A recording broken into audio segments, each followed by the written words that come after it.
এই রাস্তাতে আমাদের উঠতে হচ্ছে। ও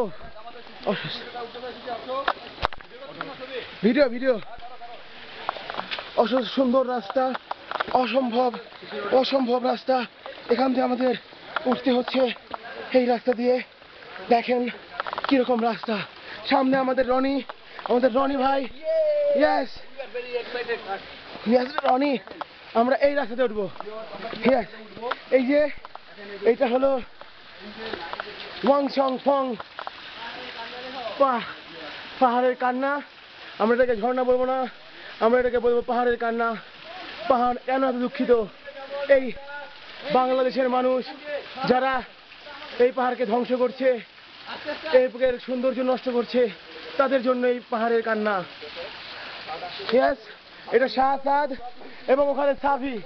আমাদের সাফি খুবই কষ্টে আসার চেষ্টা করছে এবং সে সফল হবেই, কারণ আমরা এখানে অসফলতার জন্য আসিনি। ইয়েস, আমরা এখান থেকে উঠছি। দেখেন কি রাস্তা। ওই যে আমাদের রনি উঠেছে, আমরা উঠছি এই পাহাড় দিয়ে। এই রাস্তা অস্বস্তিকর একটা সুন্দর রাস্তা। কেউ না দেখলে বুঝতে পারবে না এটা কি পরিমাণ ভয়ঙ্কর রাস্তা হতে পারে। পাহাড়ি ঝর্ণার উপরে যাব আমরা এখন। এই মুহূর্তে পাহাড়ি ঝর্ণার উপর দেশে আমরা যাচ্ছি এবং খুবই সুন্দর করে যাওয়ার চেষ্টা করছি। এই যে আমরা এখন পাহাড়ি ঝর্ণার উপরে। এই যে আমরা পাহাড়ি ঝর্ণার উপরে, ওখানে আমরা কামালের কথা শুনতে পাচ্ছি, ইউসুফ কামাল।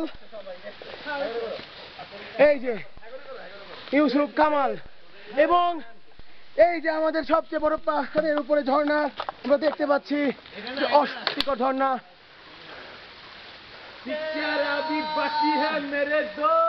এই ঝর্ণায় জলের প্রবাহ কম, কারণ এখন শীতকাল। মামা উইথ আস।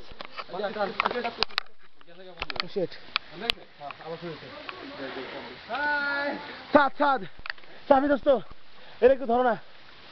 সাফি ধরো, কি ভিডিও হচ্ছে।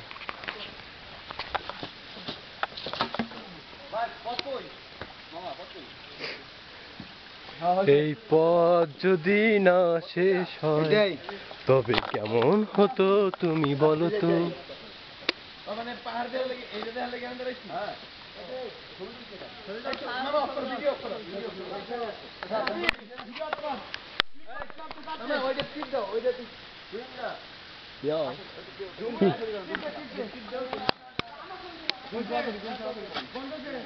না বন্ধ হয়নি, বড় বাটনটা।